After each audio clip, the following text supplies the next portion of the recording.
এখনও নিয়ন্ত্রণে আসেনি কেরানীগঞ্জের জাবালে নূর টাওয়ারে আগুন। ভোর 5:30টার দিকে লাগা আগুন নিয়ন্ত্রণে কাজ করছে ফায়ার সার্ভিসের 20টি ইউনিট। এ ঘটনায় কোনো হতাহত না থাকলেও ধোঁয়ার কারণে বেগ পেতে হচ্ছে আগুন নিয়ন্ত্রণে। বেসমেন্টে ঝুট কাপড়ের গোডাউন, বিল্ডিং কোড না মানা সহ নানা অনিয়ম পেয়েছে উপজেলা প্রশাসন। তদন্ত করতে করা হয়েছে 5 সদস্যের কমিটি। ভোরের আলো ফোটার আগেই চিৎকার চেঁচামেচি শুনে ঘুম থেকে জেগে ওঠেন 50 ঊর্ধ্ব ফাতেমা বেগম। দেখতে পান আগুনের লেলিহান শিখা।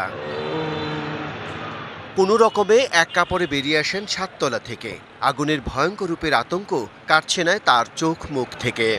অনেক আহাজারি শোনার পরে দৌড়ে বের হয়েছে কি বাচ্চা কাচ্চা নিয়ে। তারপরে বের হয়ে দেখি অনেক ধোঁয়া। বলতে পারি না যে কোথায় কিভাবে আগুন লাগছে, বলতেছে যে আগুন লাগছে তাই আপনারা তাড়াতাড়ি পারবেন।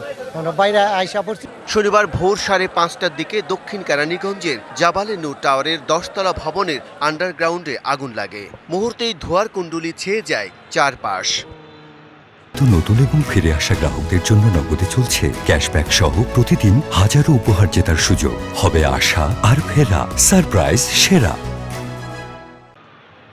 খবর পেয়ে একে একে ফায়ার সার্ভিসের 20টি ইউনিট আগুন নেভানোর কাজে যোগ দেয়। পরে তাদের সাথে যোগ দেয় সেনাবাহিনী ও বিজিবি। ভবন থেকে নিরাপদে নামিয়ে আনা হয় 40 জনেরও বেশি বাসিন্দাকে। ওর 4টা বাজে আমরা বাইরে এসেছি বাসা থেকে। বলতে পারবো না, ঘুমের ভিতরে ছিলাম, ঘুমের ভিতরে বাচ্চা নিয়ে দৌড়ায় বাড়ি এলাম। অনেক ভাই বাবা মনে করেন আরো ভিতরে অনেক মানুষজন আছে, এই যে ফায়ার সার্ভিস আছে তারা লোক নামাইতে আছে আর কি। ভবনটির আন্ডারগ্রাউন্ড থেকে দ্বিতীয় তলায় ছিল জুট কাপড় সহ বিভিন্ন গোডাউন, আর তৃতীয় তলা থেকে ব্যবহার করা হচ্ছিল আবাসিক ভবন। বাসিন্দাদের অভিযোগ, গোডাউনের মালামালের জন্য হাঁটারও জায়গা ছিল না। ধোঁয়াটা সব থেকে বেশি, যার কারণে কাজ করতে আমাদের বেগ পেতে হচ্ছে। কারণ এখানে ঝুট গোডাউন এবং এখানে অন্যান্য বিভিন্ন মালামালও রয়েছে। তবে এখানে কোনো বিস্ফোরণের এখন পর্যন্ত কোনো আলামত পাওয়া যায়নি। এটা যেটা হয়েছে এটা ব্যাকড্রাফট। এদিকে ভবনটিতে গ্যারেজের জায়গায় গোডাউন করা বলে জানিয়েছেন উপজেলা নির্বাহী কর্মকর্তা। এই ঘটনায় গঠন করা হয়েছে 5 সদস্যের তদন্ত committee.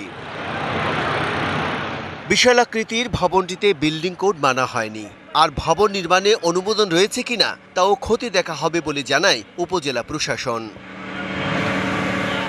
Bijan Kumar Das, DBC news, Dhaka.